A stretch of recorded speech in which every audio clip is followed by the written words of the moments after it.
noite, seja bem-vindo ao VetSmart TV. Esta noite transmitiremos a terceira de 4 palestras do Fórum Online VetSmart de Nutrição, que ocorre ao longo deste mês de outubro. Eu sou Thiago De Rogatis, o seu apresentador. O tema de hoje será reações adversas ao alimento, manifestações gastroentéricas. Todos que estão assistindo ao vivo aqui com a gente receberão através do e-mail cadastrado no VetSmart o certificado de presença online. E o seu nome no certificado será exatamente aquele cadastrado no VetSmart.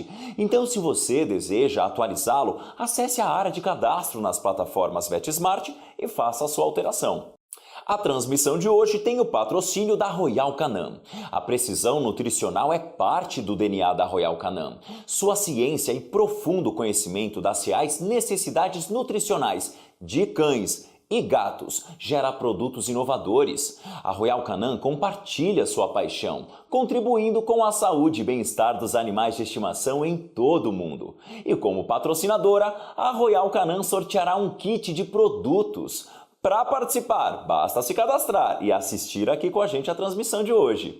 E além desse sorteio de hoje, todos que assistirem às 4 palestras do nosso Fórum Online VetSmart de Nutrição também concorrerão a um estetoscópio Littmann Classic 3. O vencedor deste prêmio será divulgado na última palestra do Fórum. A palestra de hoje será ministrada pelo professor mestre Fábio Alves Teixeira, que é médico veterinário formado pela Faculdade de Medicina Veterinária e Zootecnia da USP, possui residência em Nutrição e Nutrição Clínica de Cães e Gatos pela Faculdade de Ciências Agrárias e Veterinárias da Unesp Jaboticabal, possui mestrado pelo Departamento de Clínica Médica da Faculdade de Medicina Veterinária e Zootecnia da USP, atualmente é doutorando pelo Programa de Clínica Veterinária da Faculdade de Medicina Veterinária e Zootecnia também da USP, membro do Colégio Brasileiro de Nutrição Animal, membro e fundador da Sociedade Brasileira de Nutrição e Nutrologia de Cães e Gatos. Eu passarei agora a palavra ao professor Fábio, que ministrará nesse instante a sua palestra. Oi pessoal, boa noite. Queria antes de mais nada agradecer o convite, estar aqui conversando com vocês. E a ideia hoje é conversar um pouquinho sobre as reações adversas ao alimento, focadas naquelas reações que têm manifestações gastroentéricas. Então a ideia é que a gente consiga entender quando que a gente vai fazer uma modificação na alimentação para que essa alimentação traga um benefício no controle desses quadros, nos quadros de hipersensibilidade alimentar, principalmente naqueles com manifestações gastroentéricas. Então, para a gente colocar aí alguns pontos iniciais sobre o assunto, as reações adversas ao alimento elas são divididas em 2 grandes grupos. A reação adversa ao alimento causada como uma intolerância e a reação adversa ao alimento causada por alergia. As alergias elas vão ser aquelas reações adversas ao alimento que têm um envolvimento imunológico importante. No caso das intolerâncias, a gente não tem necessariamente um envolvimento imunológico acontecendo, mas nós teremos aí intolerâncias realmente por alguma alteração desse indivíduo, seja, por exemplo, uma intolerância idiosincrática naquele indivíduo que não tolera uma alimentação com glúten, que no caso dos cães, o que a gente tem mais relatado é na raça Setter. A gente tem os quadros de deficiência de lactase, que é um exemplo interessante de reação adversa ao alimento por intolerância metabólica, que é aquele indivíduo que não tem uma capacidade da enzima lactase atuante o bastante para que ele consiga realmente digerir a lactose do leite, dos alimentos lácteos, o que é relativamente comum em cães e gatos, porque não espera-se que eles tenham aí uma atividade da lactase quando adulto muito importante. Temos também as reações adversas ao alimento colocadas como farmacológicas, e aí um exemplo disso são as reações a aminas bioativas presentes em alguns alimentos, por exemplo, alguns peixes, e as reações tóxicas, né, que estão relacionadas realmente ao componente tóxico presente em algum item alimentar. Pensando então nos quadros de alergia alimentar, que vão ser aquelas reações adversas ao alimento relacionadas com o sistema imune, Algumas pesquisas, alguns compilados de pesquisas americanos voltados para pessoas, eles dizem que aproximadamente 5% das crianças e 4% dos adultos americanos eles têm aí um quadro de alergia alimentar. Esses dados exatamente para cães e para gatos a gente não tem assim tão bem detalhado e muito menos assim separado por região, o quanto a gente tem no Brasil, o quanto a gente tem em outros países. Então são coisas que ainda precisam ser um pouco mais pesquisadas para a gente entender até a prevalência da doença na nossa população de pacientes. Mas o que esses levantamentos eles dizem que é importante que a gente estude e que foque um pouco nessa questão das alergias alimentares, porque isso tem aí um risco de vida, né? No caso, um risco de morte para esses indivíduos, e que a prevalência da doença está cada vez mais aumentando. E que não existe ainda um tratamento que seja voltado especificamente para isso. Então a gente vai ver que o que a gente vai fazer no dia a dia, quando nos deparamos com um caso de alergia alimentar, é fazer modificações na alimentação para evitar que o quadro ocorra. É isso que vai ser o nosso foco. E pelo que esses compilados de pesquisas eles mostram, realmente deve ser isso que é feito nos quadros de alergia alimentar para pacientes humanos também. Tá? Então, para quem quiser mais informação sobre esse guia, né, sobre esse guideline, deixei a imagem para vocês, para que vocês consigam buscar informações e vejam como isso acontece na medicina humana. O foco aqui, obviamente, né, como eu sou veterinário, é que a gente converse como isso é feito na medicina veterinária e o que a gente tem hoje de ferramenta para investigar esses quadros. Então, quando a gente fala de uma hipersensibilidade alimentar ou de uma alergia alimentar, que vão ser esses quadros de reações adversas ao alimento com envolvimento imunológico, normalmente eles vão se manifestar de duas principais formas, como a dermatite trofalérgica, que é um quadro alérgico com manifestação na pele, em que a principal manifestação desse paciente vai ser o prurido, vai ser a coceira. E nos quadros de alteração gastroentérica, em alguns lugares vocês podem encontrar com um nome mais genérico de doença inflamatória intestinal. Mas a gente tem que lembrar que a doença inflamatória intestinal ela tem várias vertentes, né, de possíveis agentes etiológicos, desde uma patogenia relacionada com a reação adversa ao alimento mesmo, né, por essa reação imune ao item alimentar, mas também por hoje suspeita-se de algumas bactérias podendo causar esse quadro, de quadros inflamatórios primariamente, não necessariamente uma inflamação secundária ao alimento. Existe na literatura a possibilidade de o sistema respiratório, nervoso e até urinário também manifestarem algum grau de hipersensibilidade alimentar, mas para cão e gato, até o que eu conheço, a gente não tem tanta pesquisa, não tem relatos diretamente relacionados a isso. E hoje, como eu comentei, o foco é falar sobre as alterações no trato gastrointestinal. Então, o que a gente vai encontrar no paciente que tem uma reação adversa ao alimento com manifestação gastroentérica vai ser principalmente diarreia, né? Então modificação na consistência e na frequência das fezes. Esses indivíduos eles podem ter hematoquesia, né? Sangramento presente nas fezes, vômito pode acontecer também, assim como dor abdominal e a perda de peso, principalmente quando a inflamação e a reação adversa ela acontece na porção superior do intestino. Então esse animal vai ter realmente dificuldade de assimilação, de absorção dos nutrientes, podendo até ocorrer a perda de peso e em algumas situações uma perda de peso importante. Além disso, na medicina a gente tem alguns relatos, medicina humana, relatos de alterações inclusive esofágicas e em cães e em pessoas alterações gástricas mesmo relacionadas com a hipersensibilidade alimentar. Para cães e gatos, a gente vai ver que principalmente é o intestino o órgão mais acometido pela hipersensibilidade, mas a gente não pode descartar 100% que em outros órgãos isso não possa acontecer, como acredita-se que aconteça realmente no estômago de cães e gatos. Então a alergia ela vai ser colocada aí como uma reação de hipersensibilidade exagerada e deletéria, iniciada por uma resposta imune protetora, tá? Então, o termo alergia, ele vem aí como um gasto de energia a um componente que o corpo vai entender como componente extra ao corpo, algo que não deveria estar ali. Então, é um gasto energético do corpo em relação a uma substância, um componente que ele não deveria estar interagindo, tá?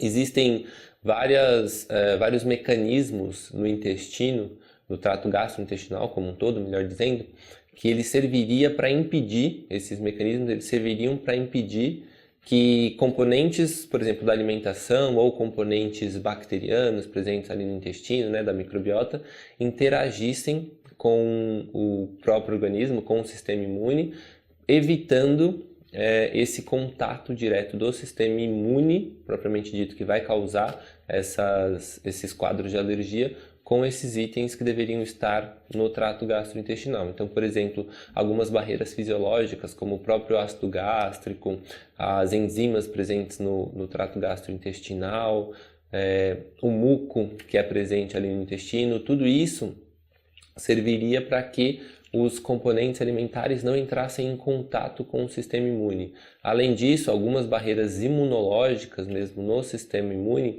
impediriam o contato do sistema imune que causaria alergia alimentar com esses itens alimentares que estão presentes no trato gastrointestinal. Então, seria uma resposta imunológica ainda como barreira para esse contato direto dos itens alimentares com o resto do organismo.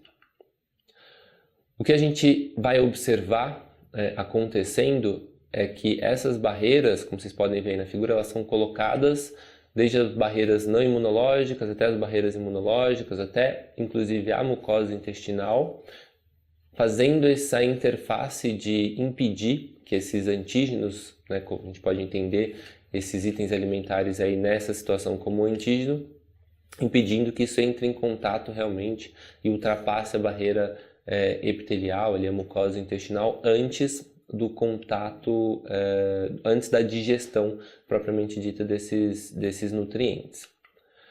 O que acredita-se é que quando esses antígenos eles atingem ali o sistema imunológico extra-intestino, né, pós-intestino, pós-lúmen intestinal, esses nutrientes causariam então a estimulação do sistema imune e numa situação de segunda exposição a esses antígenos, nós teríamos aí uma resposta imunológica que é semelhante a uma alergia.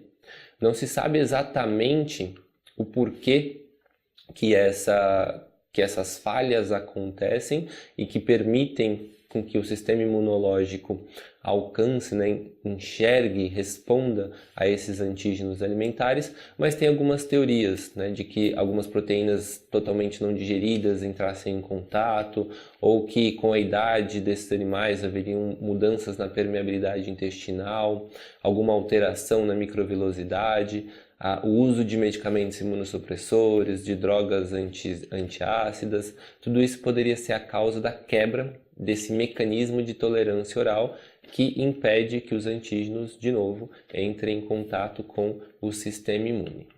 Partindo dessa parte mais introdutória aí, né, do assunto de onde vem a alergia alimentar, a conclusão que a gente tem até agora, não sei se vocês perceberam pelo que eu falei, é que não existe realmente uma conclusão exata sobre a patogenia das doenças que causam essas manifestações gastroentéricas por hipersensibilidade alimentar. O que a gente tem que tentar fazer no dia a dia é identificar esses quadros para conseguir aí um tratamento mais adequado. Muitas vezes isso não é tão simples, mas o que a gente tem que começar, todos os casos têm que ser iniciados, obviamente, por uma boa anamnese desses pacientes, em busca aí na anamnese da frequência, desde quando isso está acontecendo, de como são as consistências das fezes, qual o comportamento do animal no momento da defecação, quando acontece mais o vômito, qual a característica desse vômito, e tentar entender um pouquinho. É importante a gente pensar, né, observar que não existe um padrão fecal específico para a hipersensibilidade alimentar. Então, vai ser uma diarreia, vai ser um vômito, que ele pode ser facilmente confundido com todas as outras causas de êmesis, com todas as outras causas de diarreia. Então, excluir todos os diferenciais de vômito e diarreia, eles são importantes para dar um direcionamento melhor aí no caso. Quando a gente suspeita, então, que há uma hipersensibilidade alimentar acontecendo, a gente tem que focar ainda mais na anamnese nutricional, porque a partir das informações da anamnese nutricional é que eu vou conseguir fazer um delineamento ali, um desenho de como vai ser a minha dieta de eliminação, depois a minha dieta provocativa, tudo isso de novo baseado na anamnese que eu fizer desse paciente. E a gente vai entender que a dieta de eliminação com a dieta provocativa, hoje em dia a soma das duas é a forma que nós temos de conseguir fazer realmente o diagnóstico final da hipersensibilidade alimentar. Então é a resposta do paciente a essas duas ferramentas. A anamnese nutricional, então, o nosso objetivo vai ser buscar todos os possíveis antígenos que esse animal já ingeriu. E como que eu vou fazer isso? Acredita-se, como eu comentei, que a resposta de hipersensibilidade ela acontece a algo que o paciente vem ingerindo com uma certa frequência. Então eu preciso buscar aí na anamnese tudo que o animal come com frequência atualmente, tudo que ele já comeu. E muitas vezes esses animais eles chegam para a gente já com um histórico de já ter passado por uma dieta de eliminação.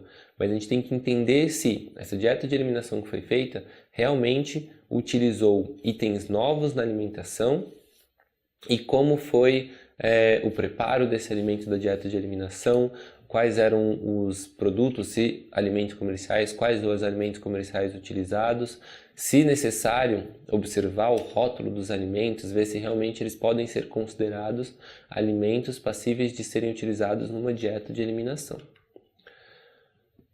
Existem pesquisas tentando identificar quais seriam os possíveis alérgenos mais comuns na alimentação que desencadeariam as reações de hipersensibilidade, as reações adversas ao alimento, por alergia alimentar.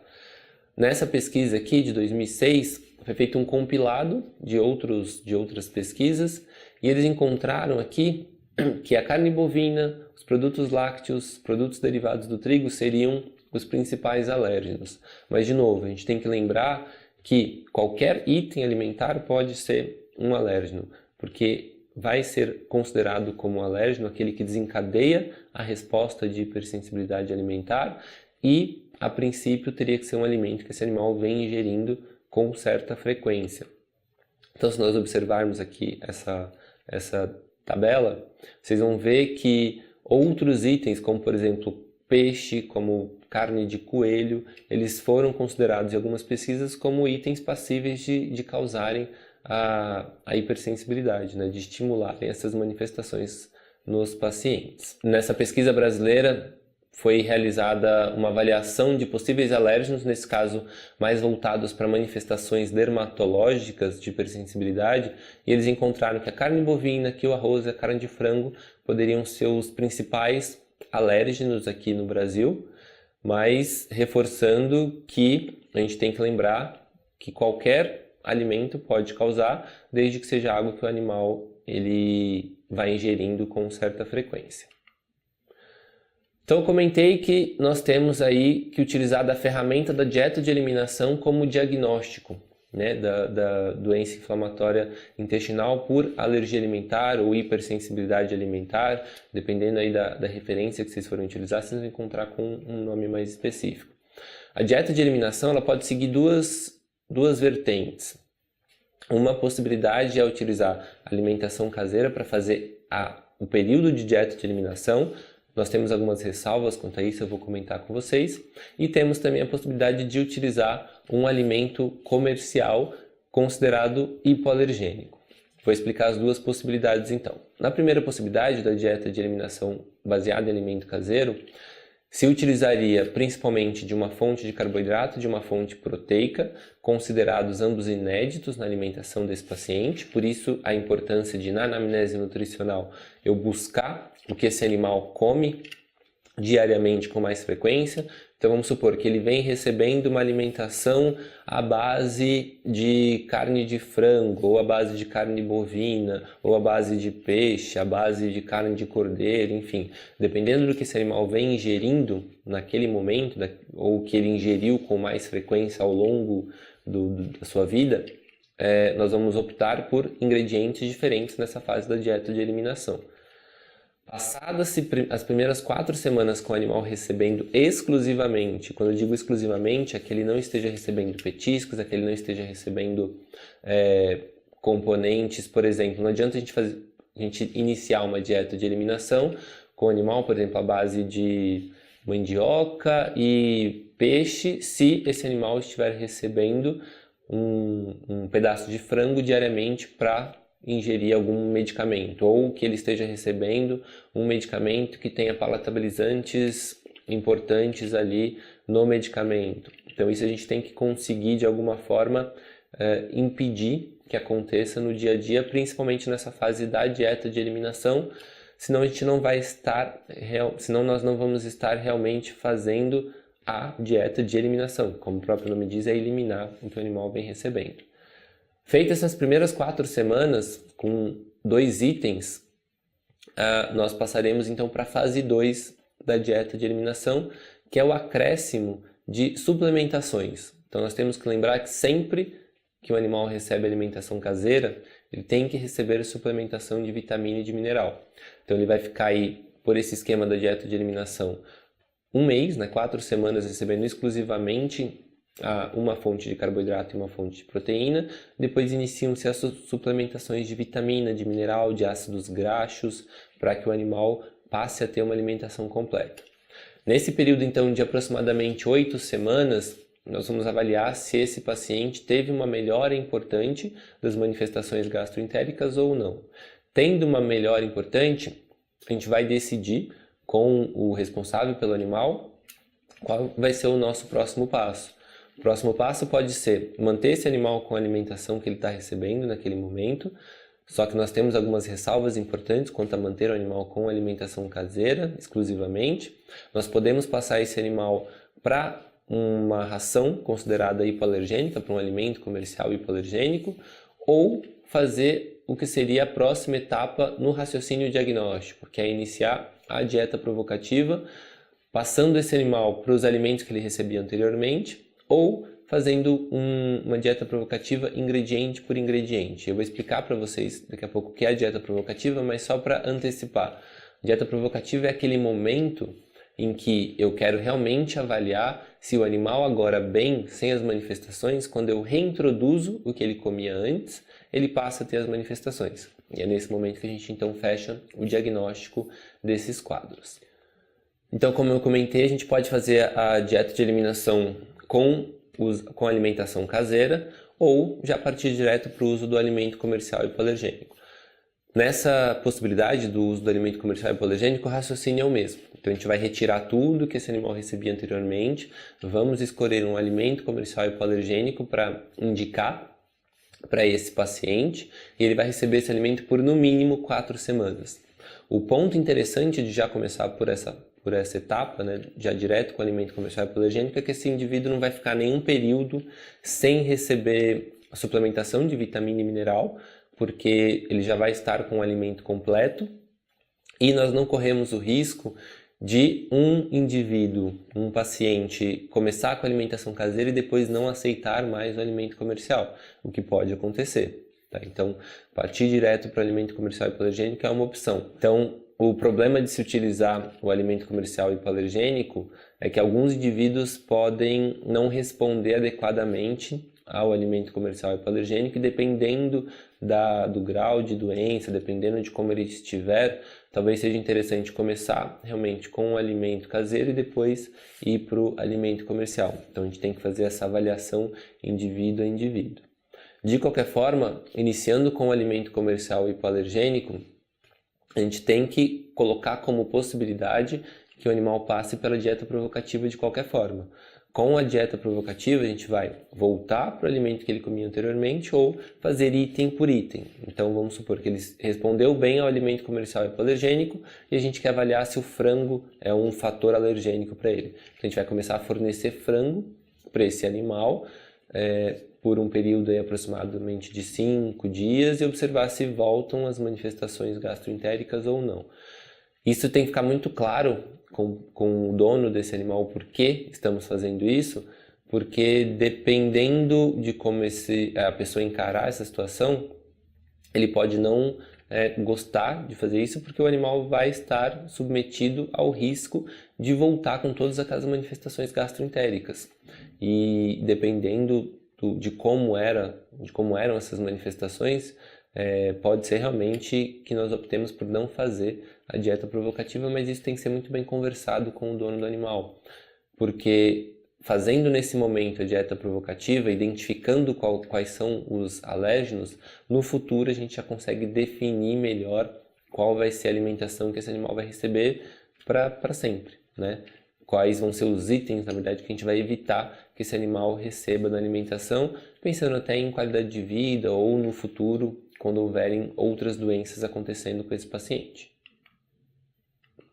Então, um esqueminha aqui só para a gente conseguir entender melhor aí como são esses passos. Então, a gente começa com a dieta de eliminação por um período aí de 4, 8, 12 semanas. Depois, se não observar nenhuma melhora nesse indivíduo, a gente vai investigar mais ainda os diferenciais para essas manifestações, porque provavelmente ele não tem uma hipersensibilidade alimentar, ou o que ele tem não é exclusivamente a hipersensibilidade alimentar. Porque pode acontecer de haver a hipersensibilidade alimentar com reações a outros patógenos, a outros antígenos. Por exemplo, bactérias da microbiota poderiam também desencadear aí um quadro de alteração gastroentérica e não estar relacionado só à alimentação. Se fizermos a dieta de eliminação e o animal apresentar uma melhora, aí a gente pode considerar que ele tem uma hipersensibilidade alimentar, mas o ideal é fazer a dieta provocativa. Fazendo a dieta provocativa, se eu não tiver uma manifestação quando eu fizer a dieta provocativa, aí eu vou considerar que esse indivíduo não tem a hipersensibilidade alimentar, pelo menos aquele alimento que foi testado. Então, no exemplo que eu dei, recebi o alimento comercial hipoalergênico, testei o frango, ele não teve piora do quadro, ele não tem uma hipersensibilidade ao frango. Se eu testei e as manifestações reapareceram, aí ele tem realmente a hipersensibilidade alimentar. Então, esse caminho de dieta de eliminação, melhora, provocação, piora, isso que é considerado hoje como a forma de se fechar realmente o diagnóstico da hipersensibilidade alimentar ou da alergia alimentar, aí do nome que vocês encontrarem nas referências que vocês forem utilizar. Nessa questão do diagnóstico, eu comentei que a gente tem que avaliar se esse animal, o fato dele já ter passado por uma dieta de eliminação não necessariamente vai excluir o diagnóstico, porque a gente tem que investigar se essa dieta de eliminação realmente foi feita de maneira adequada. Então, vamos supor que você está atendendo aquele paciente, você resolveu iniciar para ele uma dieta de eliminação e o dono do animal vai falar: eu já fiz uma dieta de eliminação, ou ele já passou por esses testes alimentares e ele recebeu uma alimentação que só tinha cordeiro. E aí você investigando, conversando, vai tentar descobrir como era realmente essa alimentação, porque se for nesse exemplo que eu estou colocando aqui para vocês, o proprietário optou por este alimento comercial, né, que eu não identifiquei, obviamente, mas se nós formos olhar os ingredientes desse alimento, ele não tem exclusivamente cordeiro na sua composição. Ele vai ter outras fontes aí proteicas, o que não o classificam como um alimento hipoalergênico. Então, é nossa obrigação como médico veterinário ter esse discernimento, mas não é obrigação do dono do animal saber exatamente isso. Por isso que nós temos que orientá-lo da melhor maneira possível. Então, a dieta de eliminação vai ser aquele momento que nós vamos usar uma fonte proteica, uma fonte de carboidrato limitada, inova. Então tem que ser um item inédito. Limitado, o que eu quero dizer é controlando a quantidade para que esse animal receba a quantidade que ele precisa, pelo menos de caloria e de proteína, né? De preferência de todos os aminoácidos. Só que a gente tem que lembrar que essa fase, quando a gente faz a dieta de eliminação utilizando itens caseiros principalmente, não vai ser uma alimentação completa. Então temos que garantir o quanto antes que esse animal passe para uma alimentação completa e balanceada. Tem que garantir que na dieta de eliminação ele não receba nenhum outro item alimentar, nenhum petisco, nenhum que a gente vai chamar de palatabilizante. Então você tem aquele paciente que ele não aceita bem o alimento comercial hipoalergênico. E aí o que o proprietário faz em casa? Ele mistura um pouquinho de frango, um pouquinho de carne bovina. Então ele perdeu aquele princípio de alimento hipoalergênico. Tá? Então isso a gente tem que deixar bem claro para o dono do animal, porque muitas vezes eles não vão entender que uma colherinha de carne bovina já seria o suficiente para estimular o sistema imune desse indivíduo. Feito a dieta de eliminação, a gente vai para a fase provocativa, que é a forma como a gente tem realmente o diagnóstico final, e ele vai ser importante para definir aí quais serão as dietas futuras que esse animal vai poder receber. Temos que utilizar então fontes proteicas, às vezes fontes de carboidrato, baseado na anamnese. Então se esse animal comia com frequência carne bovina, carne suína, frango, peixe, esses vão ser os itens que nós vamos utilizar na dieta provocativa e não serão os itens que nós vamos utilizar na dieta de eliminação. Da mesma forma, garantir que esse animal não vai ingerir outras coisas durante a fase provocativa. Se eu estiver testando para ele o frango e ele estiver comendo junto com isso um petisquinho à base de carne bovina, eu não vou saber se a piora foi decorrência ao frango ou à carne bovina que ele ingeriu, tá? E tem que sempre lembrar que o quanto antes esse animal estiver recebendo uma alimentação completa, ou seja, uma alimentação nutricionalmente adequada, é o melhor. Passada a dieta de eliminação, passada a dieta provocativa, a gente vai definir qual vai ser a dieta de manutenção final que esse animal vai receber. Então tem que ser uma alimentação completa e balanceada. Temos que levar em consideração a faixa etária desse indivíduo, então se é um filhote, se é um adulto, se é um cão, se é um gato, tudo isso vai interferir no que tem que ser nutricionalmente adequado para esse paciente. Lembrar sempre, né, óbvio, que a dieta final vai ser livre dos antígenos e se esse indivíduo ele tem mais de uma doença, nessa alimentação final a gente vai tentar associar os benefícios nutricionais para cada doença que esse animal tenha. Tá? Então, por exemplo, ele é um animal obeso e tem hipersensibilidade alimentar, tem que ser um tipo de alimentação.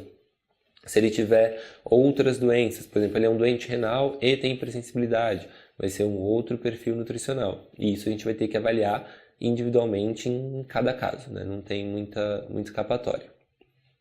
E hoje em dia se questiona se para esses indivíduos o ideal é evitar muitas variações na alimentação. Porque se ele já tem uma hipersensibilidade alimentar instalada, ele pode vir a desenvolver outras hipersensibilidades. Então, se hoje ele não tem reação ao alimento X, pode ser que ele passe a ter uma reação a esse alimento e nós perderíamos aí a possibilidade de utilizar esse alimento no dia a dia desse paciente.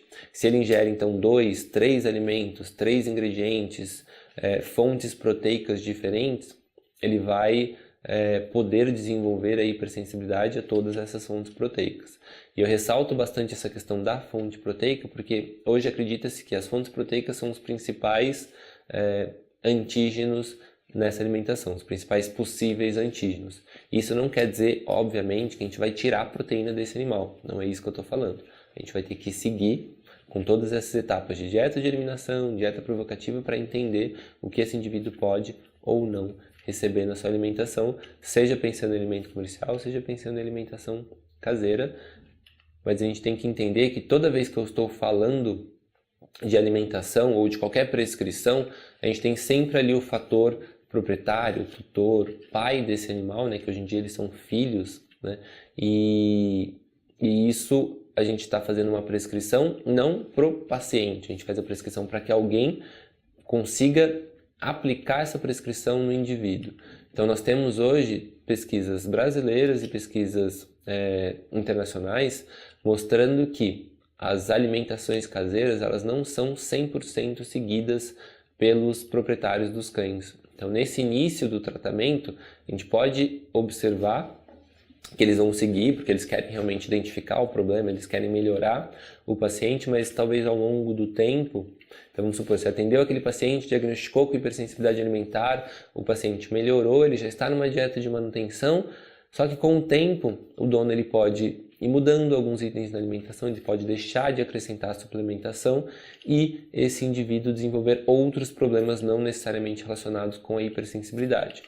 Então, nessa pesquisa que foi realizada aqui no Brasil, eles avaliaram qual que era a percepção dos donos de cães que recebiam alimentação caseira e como esses donos de cães eles lidavam com essa questão da alimentação caseira. E aí o que foi encontrado de resultado? 93,5% dos donos de cães estavam dando alimentação caseira para os seus animais, para os seus cães, porque esses animais eles estavam doentes, eles tinham aí algum grau de hiporexia, não estavam aceitando muito bem o alimento comercial extrusado ou mesmo alimento úmido. 6,5% estavam optando pela alimentação caseira porque eles achavam que seria mais interessante para os cães essa alimentação. Desse total de cães que foi avaliado, 76% dos donos achavam que era fácil preparar alimentação caseira, só que 30% assumiam que realmente fizeram uma mudança na alimentação, né, naquilo que foi prescrito pelo médico veterinário. Normalmente, uma alimentação caseira ela é prescrita em quantidades, né, em gramas. Ele vai ter que comer tantos gramas de cada um dos ingredientes. Nessa pesquisa foi observado que os proprietários eles não pesavam os alimentos, né, eles 15% só utilizavam realmente uma balança, em torno de 47%, quase 50% aí usavam colheradas e 37% quase dos donos de cães que recebiam alimentação caseira, eles estavam fornecendo alimentação de maneira empírica. Então, vamos supor, você prescreveu uma alimentação caseira, considerando ali todos os itens que ele deveria receber, e o proprietário ele foi adaptando ali no que ele acreditou que era o mais fácil para o seu dia a dia. 50% dos proprietários assumiram que diminuíram ou retiraram totalmente o sal e o óleo da dieta. Então, isso quer dizer que era uma alimentação provavelmente com deficiência de ácidos graxos, com deficiência de sódio, e 28% assumiram que retiravam 100% do suplemento. E isso é um ponto bem grave e a gente vai entender daqui a pouco as possíveis repercussões disso. Quase 30% dos animais, os proprietários relatavam que eles rejeitavam algum ingrediente e em torno de 20% desses proprietários eles mudavam a composição da alimentação para que o cão aceitasse tudo. Ou seja, ao longo do tempo, aquela alimentação prescrita que foi recomendada para aquele indivíduo, ela não estava sendo seguida da maneira adequada. Essa pesquisa foi repetida aqui na capital, né, em São Paulo, e eles encontraram resultados bem parecidos. O que diferiu é a quantidade de proprietários que assumiam mudar realmente a prescrição aumentou, passou para 60%, e o que a gente percebe é 25% dessas mudanças elas aconteciam com a troca da fonte proteica, 40% com variação de legumes, 12,5% dos proprietários acrescentavam cebola e alho na alimentação, que a gente sabe que são itens considerados aí tóxicos, com possíveis efeitos não só hematológicos nesses indivíduos, mas também efeitos gastroentéricos, e mais de 30% dos proprietários assumiam que retiravam totalmente a suplementação que foi prescrita, tá? Então, isso é algo bem importante e hoje em dia nós temos relatos na literatura de alterações de deficiências nutricionais em pacientes adultos e em filhotes recebendo alimentação caseira. Então, nesse caso aqui que eu coloquei para vocês, nesse artigo, é um paciente que ele chegou a ter alterações na mandíbula, né, aquela mandíbula de borracha, por deficiência de vitamina D e deficiência de cálcio, e ele recebia essa alimentação caseira porque ele tinha hipersensibilidade alimentar associada à linfangiectasia, ou seja, manifestações gastroentéricas, recebeu uma prescrição de alimentação caseira e seguiu essa alimentação caseira sem a suplementação adequada. Então o animal desenvolveu um outro problema em decorrência dessa alimentação caseira não suplementada. Nesse outro caso, exatamente a mesma coisa. e é um caso de 2011, então não são deficiências nutricionais que aconteciam há muito tempo, há 20, 30 anos atrás, quando esses animais recebiam resto de comida. Não, são doenças que estão voltando a aparecer com alimentações caseiras não suplementadas, então a gente tem que tomar bastante cuidado. Depois de toda essa parte mais teórica que eu comentei com vocês, eu coloquei alguns casos aqui só para a gente entender a aplicação desses conceitos de suplementação da dieta e de escolha dos ingredientes que nós temos que fazer para cada indivíduo, tá?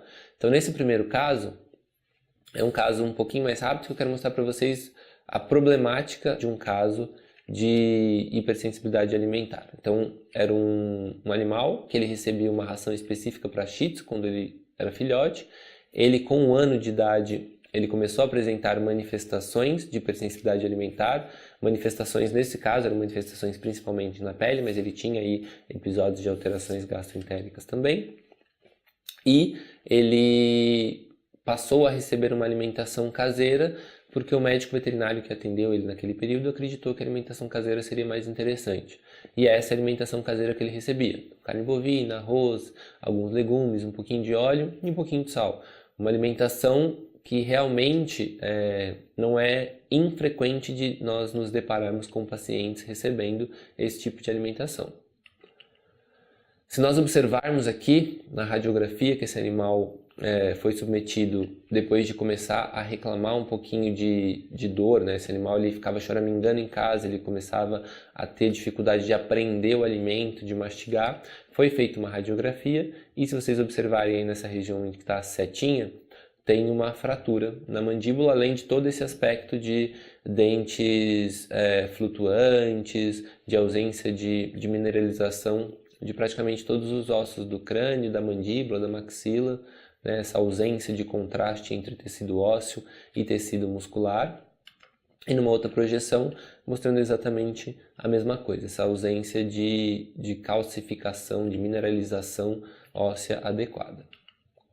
Se nós observarmos, a gente está falando aqui de um paciente adulto, né? E esse paciente adulto, ele não manifestou nenhuma alteração em hemograma, tá? Então o hemograma dele é um hemograma normal, então não é esperado que uma deficiência nutricional num paciente adulto cause diretamente uma anemia, o que as pessoas às vezes associam quando se pensa em um humano com deficiência, né? Eles acreditam que em cães vai acontecer a mesma coisa, mas não necessariamente isso vai acontecer.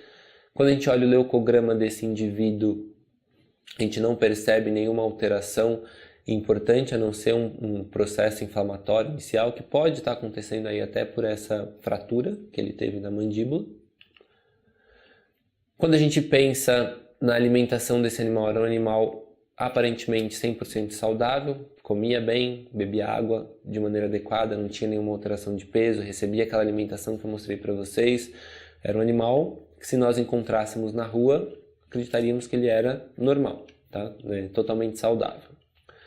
Só que quando a gente vai avaliar essa alimentação caseira que esse animal recebia, a gente percebe que tudo que está em vermelho aí são nutrientes que estão faltando na alimentação. Então, por exemplo, o cálcio ele está recebendo 7% do que ele precisava. Fósforo também está diminuído, vitamina D diminuído. Então, uma série de nutrientes aí que nós podíamos ficar aqui citando um por um para observar o quanto está faltando na alimentação quando ele recebe uma alimentação caseira não balanceada de maneira adequada. A gente pensa, então, é um paciente que ele está com uma alteração óssea importante, ele vai ter alguma alteração em cálcio, em fósforo sérico. Se nós observarmos aqui, por ser um paciente adulto, ele consegue fazer um controle aí mais adequado dessa questão de calcemia. Então ele não tem cálcio total diminuído, ele não tem cálcio iônico diminuído, o fósforo dele é normal, o paratormônio então é aumentado, mostrando que esse animal desenvolveu um hiperparatiroidismo secundário nutricional. A vitamina D sérica dele é bem diminuída e a proteína relacionada ao paratormônio, que poderia ser produzida em uma situação de uma neoplasia, por exemplo, nesse paciente ele não tinha aumentado. Então isso quer dizer que ele não tinha aí nenhuma neoplasia produtora de paratormônio, isso estava relacionado mesmo com uma produção exacerbada pela paratireoide. Nesse paciente foi feita toda uma triagem para doença renal, então a creatinina dele era normal, a ureia era normal, ele não tinha, quando eu digo normal, eu digo dentro do valor de referência, ele não tinha manifestação de poliúria, polidipsia, não tinha vômitos exacerbados, ele não tinha hiporexia, não era um paciente que de maneira nenhuma tinha uma manifestação de doença renal que justificasse o hiperparatiroidismo secundário renal. Ele então tinha um hiperparatiroidismo secundário nutricional. Foi prescrito para ele então um alimento completo hipoalergênico, 120 gramas por dia, em 3 refeições diárias, e inicialmente um amolecimento dessa alimentação para que o animal conseguisse ingerir o alimento de maneira adequada. 4 meses depois nós repetimos a radiografia desse animal, mas ele já tinha tido uma melhora clínica importante aí nas primeiras 2 semanas de tratamento. E nessa nova radiografia a gente consegue ver que esse paciente teve uma melhora bem significativa, né? A fratura ela foi corrigida, agora a gente não tem mais dentes flutuantes, temos uma mineralização adequada de todos os ossos do crânio, do pescoço, enfim, né? Das vértebras, então ele já está com uma melhora bem importante. Nessa outra projeção a gente observa exatamente a mesma coisa. Quando nós passamos aí então para a comparação dos exames, então na segunda coluna aí nós temos os exames enquanto esse animal recebia alimentação caseira, e na terceira coluna os exames de sangue depois do uso da alimentação comercial hipoalergênica.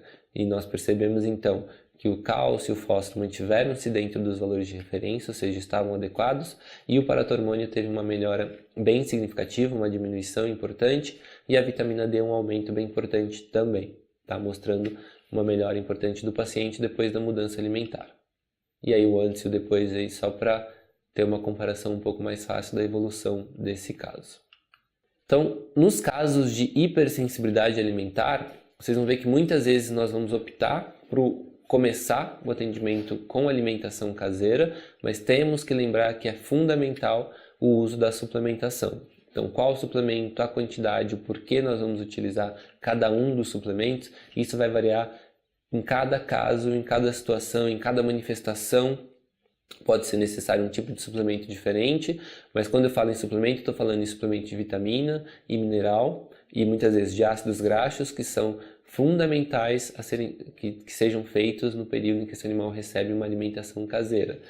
E lembrar que nos casos de hipersensibilidade alimentar, é mais importante ainda porque é uma alimentação restrita em ingrediente. Então, algumas vezes ele vai receber na alimentação dele 3 ingredientes, 4 ingredientes, e quanto menos ingrediente tiver, menor a possibilidade de eu conseguir suprir tudo que esse animal precisa de vitamina e de mineral, o que torna ainda mais importante o uso da suplementação adequada para esses pacientes. Então, dando seguimento aqui, pessoal, coloquei mais 2 casos aqui só para a gente acompanhar essa questão da evolução das doenças intestinais inflamatórias, né, dos quadros de hipersensibilidade.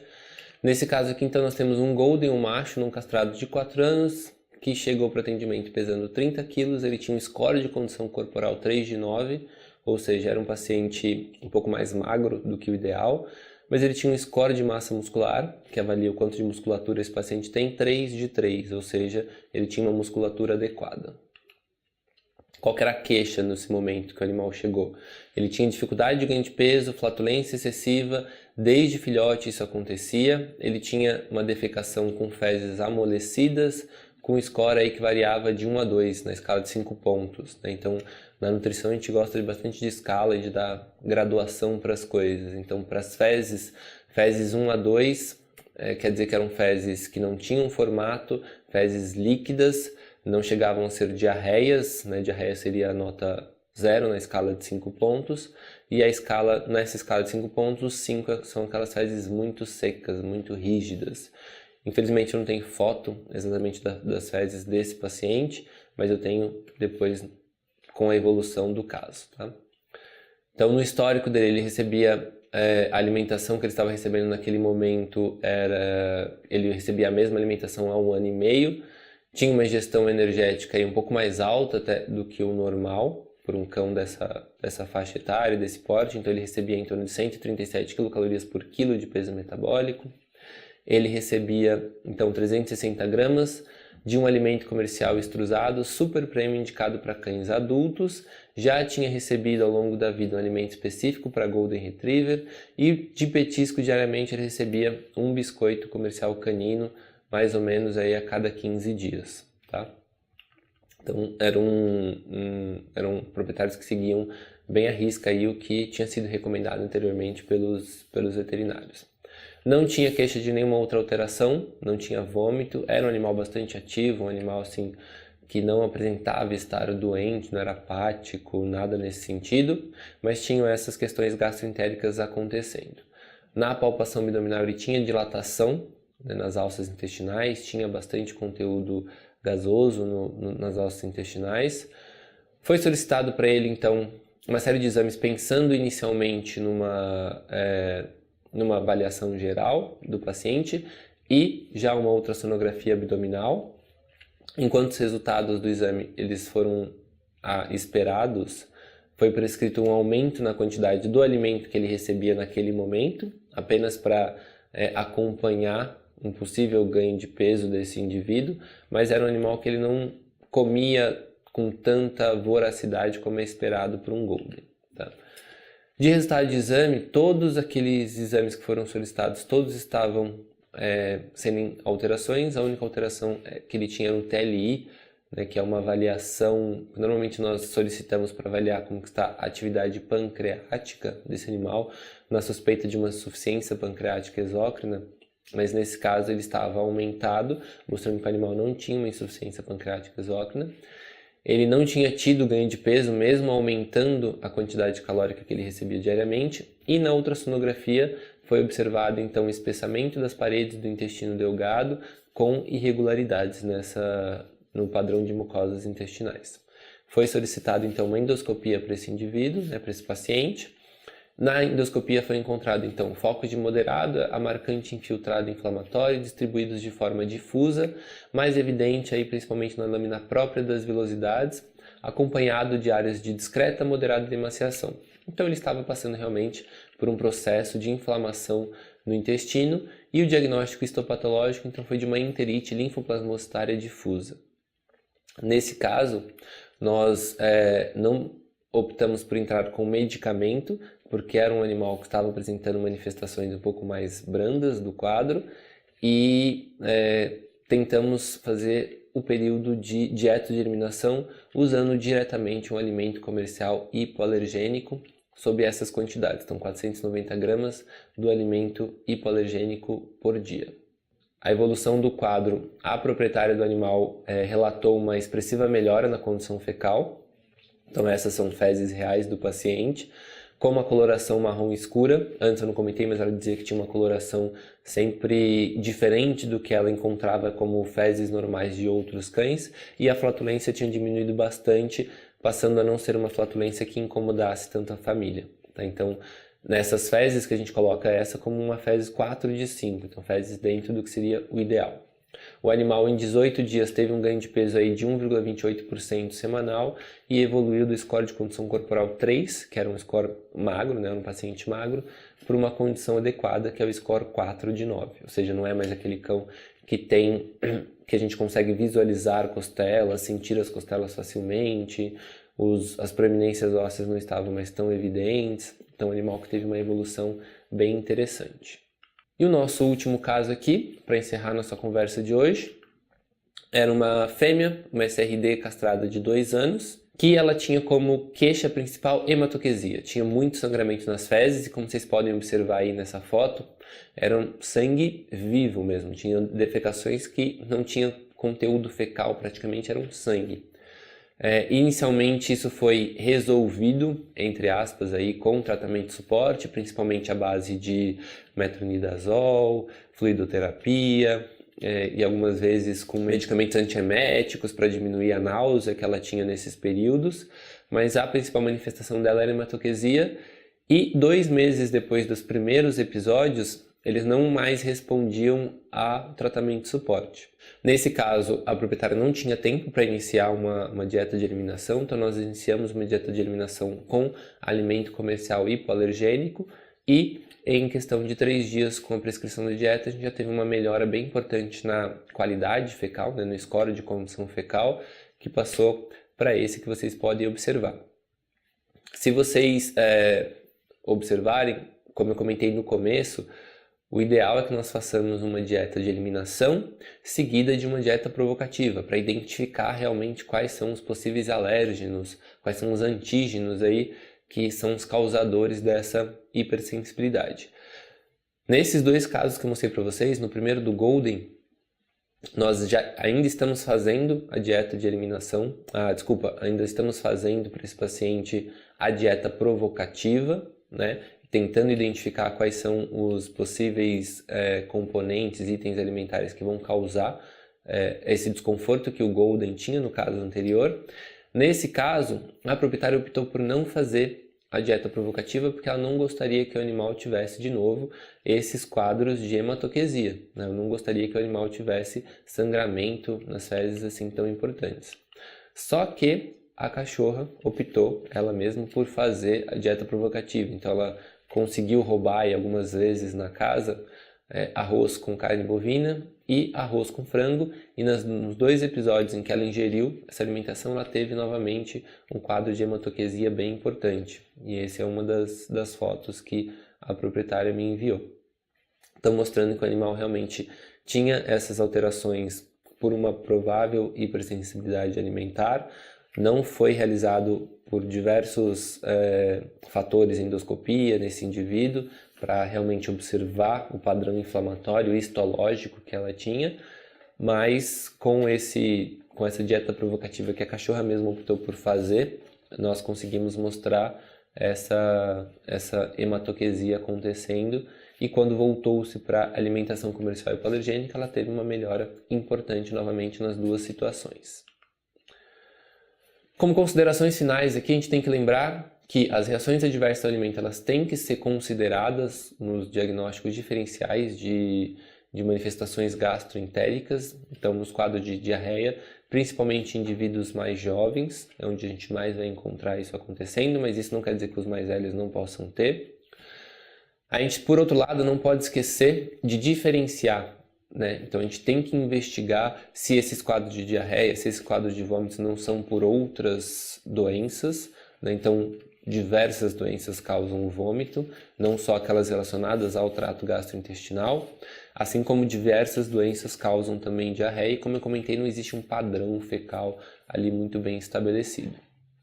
Lembrar que o tratamento sempre deve incluir o uso de uma alimentação completa e balanceada para que nós não tenhamos as deficiências nutricionais ou os excessos de nutrientes causando outros problemas nesse indivíduo, porque mesmo nós melhorando a questão gastroentérica, a gente vai estar piorando outras situações se esse animal não estiver recebendo alimento completo e balanceado por todo o seu período de vida, né? Então, se ele vai receber alimentação caseira, tem que ser suplementado, e com várias ressalvas, né, que eu citei algumas aqui só para vocês, e tentar sempre optar por um alimento comercial hipoalergênico nessas situações, quando o animal fica bem com esse tipo de alimento, ok? Queria agradecer mais uma vez, espero ter contribuído aí com algumas informações para vocês e fico à disposição. Obrigado. Muito obrigado, professor Fábio. Agora nós vamos passar a palavra para a Larissa Drui, coordenadora de comunicação científica da Royal Canin, que ministrará nesse instante a sua apresentação. Boa noite a todos. Hoje nós vamos conversar um pouco sobre as fibras na alimentação de cães e gatos. E as fibras têm algumas características importantes. Elas auxiliam na digestão e absorção de nutrientes, participam da saúde intestinal, na formação do volume fecal, colaboram para a ingestão do alimento na sensação de saciedade, auxiliam na regulação do trânsito intestinal, na composição da microbiota intestinal e na produção também de ácidos graxos a partir da sua fermentação. E as fibras, lembrando, são carboidratos complexos, por isso elas são muito importantes para a manutenção do trânsito intestinal saudável e para o equilíbrio da microbiota de gatos e cães. E as fibras, elas podem ser classificadas de algumas formas, entre elas as características físicas, como a sua solubilidade, e as características químicas, como a sua fermentação. Vamos começar com as propriedades físicas das fibras. As fibras elas podem ser divididas em fibras solúveis e fibras insolúveis. As fibras solúveis é igual o nome já diz, ela é solúvel em água, então ela se dissolve em água. Em contato com as moléculas de água, ela vai adquirir uma consistência em gel, bastante viscosa, e por atrito mesmo, físico, ele vai reduzir o trânsito intestinal. Além disso, ela vai auxiliar na promoção de saciedade e auxiliar no controle da ingestão de alimentos. Um exemplo de fibra solúvel, bastante utilizado em alimentos de gatos e cães, é o psyllium. E as fibras insolúveis, elas não se dissolvem em água, por isso elas auxiliam na melhora da motilidade intestinal. Então elas vão contribuir para a formação do volume fecal, diminuindo a pressão intraluminal no colo e acelerar o trânsito intestinal em caso de constipação ou reduzir em casos de diarreia. E um tipo de fibra insolúvel é a hemicelulose. Já as propriedades químicas dividem as fibras com base na sua fermentação. Então, nós temos fibras de alta fermentação, como o fós, fermentação moderada, como a polpa de beterraba, e de baixa fermentação, como a celulose. E essa fermentação, ela é proveniente de metabolismo anaeróbico das fibras, que vai gerar a produção de ácidos graxos de cadeia curta, como o acetato, o butirato e o propionato, que vão servir como fonte de energia para as células intestinais, como os colonócitos, por exemplo, além de apresentarem outros benefícios para o intestino. E aqui eu trouxe alguns exemplos de fibras bastante utilizadas também nos alimentos para cães e gatos, e uma delas é a polpa de beterraba. Ela é uma fibra de baixa solubilidade e fermentação moderada. A polpa de beterraba ela é a escolha da microbiota intestinal, então ela vai favorecer, a partir da sua fermentação, a produção de ácidos graxos de cadeia curta, que, como a gente conversou, vai servir de fonte de energia para o epitélio do colo. E tudo isso vai colaborar para a manutenção de um intestino saudável. E nós temos outras fibras, que são os fós, que é o fruto-oligosacarídeos, que são fibras solúveis e de rápida fermentação. E eles são muito conhecidos como pré-bióticos, que são alimentos para as bactérias benéficas do intestino. Então, ele estimula o crescimento desse tipo de bactéria. E a sua fermentação, ela reduz o pH intestinal. Então, essa redução de pH intestinal também vai reduzir o número de bactérias patogênicas por criar um ambiente desfavorável para esse tipo de bactéria. Além disso, como a gente está estimulando bactérias benéficas, elas são diretamente ligadas também com a imunidade, então nós temos um estímulo à imunidade e uma melhora da digestão e absorção de nutrientes. E outra fibra muito utilizada é o psyllium. É uma fibra solúvel e de baixa fermentação. Ela é do tipo mucilagem, então ela forma um gel quando ela entra em contato com a água, regulando muito bem o trânsito intestinal. E ela facilita a eliminação fecal em caso de constipação e muito utilizada também em alimentos para gatos, porque ela facilita a eliminação também de bolas de pelo. Além disso, ela melhora a consistência e volume fecal em quadros de diarreia. O psyllium também ele é muito utilizado em alimentos para filhotes, para colaborar para a saúde do trato gastrointestinal desse paciente e melhorar a sua maturidade. As fibras no alimento também, elas são muito importantes, então é importante que tenha inclusão de fibras solúveis, insolúveis, de diferentes tipos de fermentação para criar um complexo muito benéfico para esse organismo, tá? Para garantir esse benefício para o paciente. Além disso, é importante que a fonte de fibra seja selecionada e que seja de qualidade, para também garantir toda a segurança nutricional daquele alimento.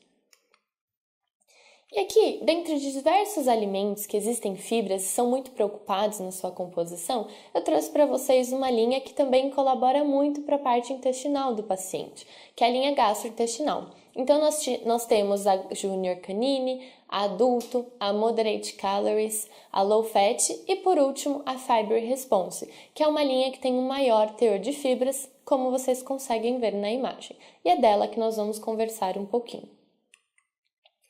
Então, o alimento Gastrointestinal Fiber Response, ele tem, que nem nós conversamos, fibras com combinação de fibras solúveis e insolúveis para otimizar essa motilidade intestinal, também para facilitar a digestão daquele intestino que muitas vezes já está inflamado. Ele apresenta proteínas de alta digestibilidade, os prebióticos, igual nós conversamos, como o FOS, carboidratos de fácil digestão, o EPA e o DHA, que vão funcionar como anti-inflamatório naquele intestino, e a presença também de antioxidantes. E a indicação desse alimento é para animais que tenham colite responsiva a fibras, constipação e diarreia por estresse. Então, é específica para cães com alterações intestinais que são responsivas a uma maior ingestão de fibras.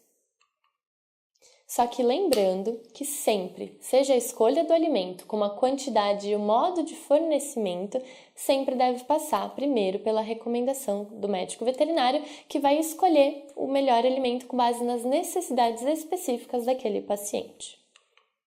Muito obrigada pela atenção, espero que tenham gostado. Muito obrigado, Larissa. Chegou o momento de conhecermos o sorteado que levará para casa um kit de produtos da Royal Canin.